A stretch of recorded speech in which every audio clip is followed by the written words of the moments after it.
Hello everyone, once again welcome to our YouTube channel. So students, आज हमें discuss करूछे the priceless gift रो third part.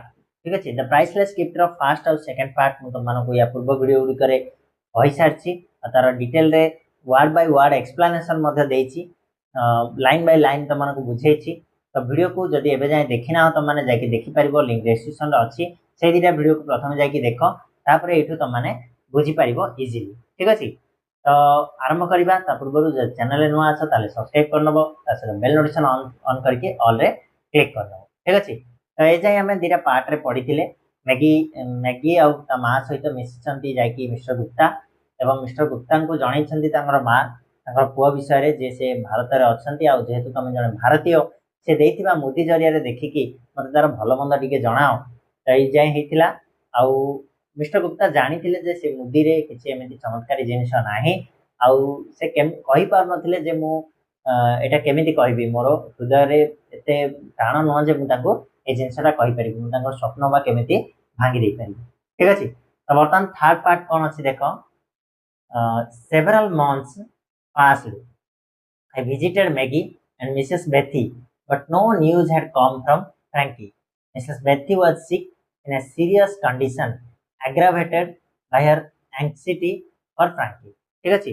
तो कोन हला ना सेवरल मंथ्स पास, बहुत माने किछि मास पास हो जाइछि, किछि मास चली जाइछि. I visited Maggie and Mrs Bethy. मु कोन कली ना एठी के कहउछन, मु माने कहले मिस्टर गुप्ता बा लेखक. आई विजिटेड मैगी एंड मिसेस बेथी माने मिसेस बेथी और मैगी को घर को से जाइथिले ताको मिसिया पय. But no news had come from Frankie, किंतु फ्रांकी थारु एबे सुधा किछि भी न्यूज आसी नथिला. मिसेस बेथी वाज सिक, सिक कहले दुर्बल बा असुस्थ. ठीक अछि. तो मिसेस बेथी कोन थिले, असुस्थ थिले इन ए सीरियस कंडीशन, माने बहुत ही सीरियस कंडीशन तांगर थिला, माने बहुत ही गुरुतर कंडीशन रे से असुस्थ होई पड़थिले. एग्रावेटेड, एग्रावेटेड कहले गुरुतर, गुरुतर हवा. ठीक अछि. गुरुतर भाबरे से कोन हेतले सीरियस हे आइतले काहे कि ताहर एंग्जायटी फॉर फ्रांकी. एंग्जायटी कहले उत्कंठा, तांकर जो फ्रांकी पय जो चिंता सेटा को एंग्जायटी लि कहा जिवो चिंताटा. ठीक अछि. तो फ्रांकी पय चिंता करी करी से कोन हेतिले ना असुस्थ हे पड़थिले. I was in a fix, बहुत द्वंद्व रे थिली. व्हाट कुड आई से टू कंसोल द मदर, से मां जन को सांत्वना देबा पय. कंसोल कहले कोन, कंसोल कहले लेखि रखो सांत्वना. ठीक अछि. से मां जन को सांत्वना देबा पय मु कोन करिवि, कोन कहिवि. Only God knew whether Frankie was still alive or dead. केवल भगवान जानती जे फ्रांकी एबे जाय कोन जीवित अछि ना मरी सारिछि, केवल एटा भगवान ही जानती. Mister Gupta, the girl said, my mother has not been ill like this before. तो से झियोटी से द गर्ल कोन कहला मिस्टर गुप्ता को, mister Gupta, my mother has not been ill like this before. मो मां एमिति केबे भी गुरुतर भाबरे असुस्थ हेइ नथिले. ठीक अछि. I have read in books that Indians love the truth. मु बही उडार पढिछि जे भारतीय माने कोन सत्य को भलो पांती. ट्रुथ माने सत्य को भलो पांती. If you could bring yourself to tell mother only once after looking into the crystal that Frankie is all right, that he is alive, will it be too much of a lie? What will be very wrong. ठीक अछि. Will it be very wrong. तो एठी कोन हला, तो से झियोटी एठी कहूची जे मु बही गुडाकर पढिछि जे भारतीय माने सत्य को भलो पांती. If you could bring yourself, तुमे जदि तुमे निजे जाइकी मो मां को थरे केवल कहि दबो ए से जो क्रिस्टल को देखिकी, से जो पत्थरटी को देखिकी, मुदीर से जो पत्थरटी को देखिकी तुमे जदि कहि दबो, स्फटिक को देखिकी, क्रिस्टल कहले कोन स्फटिक बा मुदीर पत्थर लागितिबो देखितिबो ना कि, ताको देखि कहि दबो जे फ्रांकी भलो अछि, ऑल राइट माने फ्रांकी भलो अछि, दैट ही इज अलाइव, से जीवित अछि. Will it be too much of lie, कोन एटा गोटे कोन एते बड़ मिछ होई जिवो. Will it be very wrong, एटा कोन अधिक माने खराब हे जिवो. रॉन्ग माने कोन पाप हे जिवो की. ठीक अछि. तो देखो, आई थॉट इट ओवर, मु ए विषय भाबिली. I am not a very virtuous man, so I decided to do this the list of my offence. ठीक अछि. तो I am not a very virtuous man, virtuous कहले होछि धार्मिक. तो मु गोटे धार्मिक लोक नथिली. मु ए विषय भाबिली, मु भाबिली जे मु तो गोटे धार्मिक लोक नुह. एणु मु डिसाइड कली, मु मनस्थ कली to do this at least of my offence. मु जेते कम माने कोन दोष बा अपराध रे लिस्ट कहले कम, ठीक अछि कम अपराध रे मु एटा कहया पई राजी हे जाइथिली तापर नेक्स्ट देखो कोन होची Maggie brought me the ring. I took it and approached her mother's beside. Maggie कौन कला ना brought me the ring. Maggie आनी कि मते से ring टा देला. I took it मु नेली सेटा को नहीं कि approached her mother's bedside. ता माँ जो बेड रे सोईथिले से बेड साइड जाई कि पळेली ठीक अछि wishing her a good morning ताको गोटे गुड मॉर्निंग जणैली I said मु कहली Mrs Bethy your son is alive.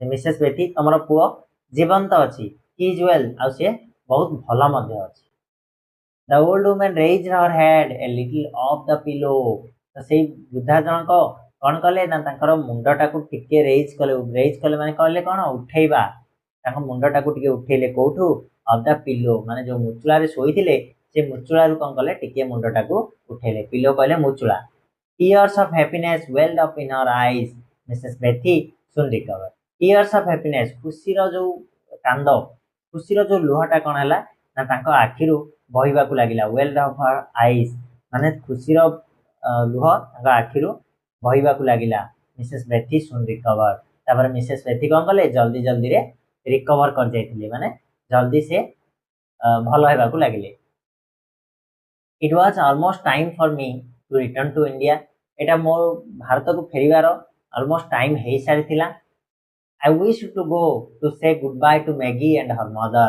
मोर इच्छा थिला कोन ना मु जाई कि गुड बाय कहबी का को मैगी और तार मदर को तार मां को गुड बाय कहया पई मोर इच्छा थिला but the family was in morning कहले होची दुख रे बा शोकाकुल परिस्थिति तो मॉर्निंग को आ जाए ठीक अछि but the family was in mourning माने शोकाकुल परिस्थिति रे थिला Frankie had been killed in the frontier on the fighting on the frontier तो फ्रैंकी रो मृत्यु हे जाईची कोठी ना जेते बेले से युद्ध करतुला फ्रंटियर कहले होची हमर जो बॉर्डर रे ठीक अछि जेते बेले से बॉर्डर रे युद्ध करतुला सीमा मध्य रे युद्ध करतुला सेते बेले से फाइटिंग रे तार मृत्यु घट Sarchi I calculated and found that Frankie had been dead some days when I told his mother he was alive and well uh, alive and well ठीक अछि तो I calculated and found that मो हिसाब करके जानिबा को पाइली जे फ्रैंकी मरि जाईची some days माने some days before किछि दिन पूर्व जेते बेले कि मु कहितली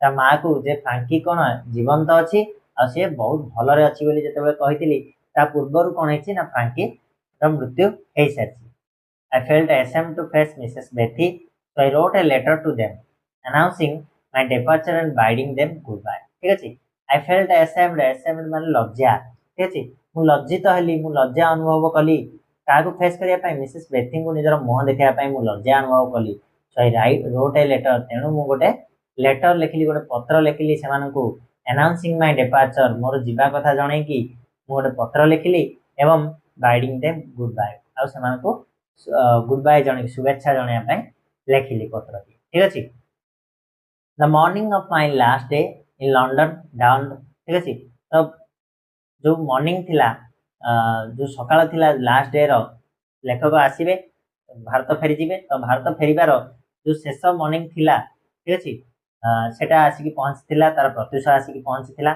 डाउन कहले कोन प्रत्युष बा सकाळ पूरा सकाळ समयटा को भोर समयटा को डाउन बोली कहा जाय ताले सेही भोर समय आसी कि पहुंच सारची I was to leave that night मु सेही रात्रि रे जागा छाडीबार थिला as I was having my breakfast there was a knock at the door जेते बेले मु मोर ब्रेकफास्ट खाउतिली सेही समय रे मोर डोर रे नॉक हेबा को लागिला डोरटा ठक ठक हेबा को लागिला Maggie had come to say goodbye she was wearing black अब कोन हला जेते बेले डोर खोली के देखिले लेखक जे सेते बेले मैगी तांको गुड बाय जणिया पे आस्तिला आ से कोन पिनथिला ना वेयरिंग ब्लैक माने काला कलर पिंदी के आसीथिला ठीक अछि are you living today she asked से पचारिला जे तमे आज जाउछो कि यस आई रिप्लाई मु उत्तर देली कोन ना हां मु आज जाउछि today is the day of my departure हां आज होछि मोर यात्रा रो तारीख ठीक अछि how long will it take to reach your country in which part of the country do you live she wanted to know से जानिबा को चाहुतला शी वांटेड टू नो जे how long will it take to reach your country तुम माने देश रे पहुंचिया पई केते समय लागे and which part of the country do you live अब देशर को पार्ट रे को जगह रे तमे वास करूछ। I have entered the Punjab services. I shall not know exactly where I am posted until I reach there. तापरे लेखक कहउछन्ती I have entered the Punjab service. मु पंजाब सर्विस रे job पाइछि। I shall not know मते एबे जे जणा नै exactly जे कोठी मते पोस्ट मिलिछि। मु जेतेबेले सेठी जाकी पहुंचीबी सेही समय मते जणा पड़िबो जे एक्जेक्टली कोठी मु रहिबी। Is the frontier very far from there? तापरे एठी पुणी किए मैगी पचारछि जे फ्रंटियर टा माने जो सीमा टा कोन तमर से जागा रु बहुत दूर की? No not very. किए लेखक कहछन ना ना सेटु बहुत दूर नुह, नॉट वेरी। ठीक अछि। अब next, Frankie is worried near the frontier. The girl's eyes filled with tears as she spoke. Frankie को कौन समाधि दिया जाइछि। worried कहले समाधि समाधि दिया जीवा को worried कुआ जाय। Frankie is worried near the frontier. frontier पाखरे से सीमा बा बॉर्डर पाखरे फ्रांकी को समाधि दिया जाइछि। The girl's eyes filled with tears. तो से झियोटीर आखिटा कौन लुहरे छळछळ हे जायतिला जेतेबेले कि सेही कथाटा कहउतिला। When I go to that part of the country, I shall visit your brother's grave and write to you. तापरे लेखक कहउछन्ती when I go to that part of the country, मु जेतेबेले सेही part को सेही जागा को जिबी हम कंट्री रो, I shall visit your brother's grave. निश्चित भाव तम भाईंकर जो ग्रेव बा समाधि अछि सेटा को जाकी जिबी से पाख को एवं तुमको सेठो पत्र लिखिबी। ठीक अछि। ये थिला third part the priceless gift रो थर्ड पार्ट। आ बहुत सुंदर मध्य ए जो चली छी बर्तन स्टोरीटा। नेक्स्ट फाइनल पार्ट अछि आईबी पार्ट, सेटा को हमें नेक्स्ट वीडियो रे डिस्कशन करिबा। तो वीडियो को लास्ट जाए देखि दिवार धन्यवाद। आउ ए भले आबर वीडियो देखिया पई चैनल को सब्सक्राइब करके रखिबो। आ जदि वीडियो पसंद आसी लाइक करनबो। ता छडा किछि भी जे डाउट अछि कमेंट बॉक्स में मते जणाइ देबो। धन्यवाद।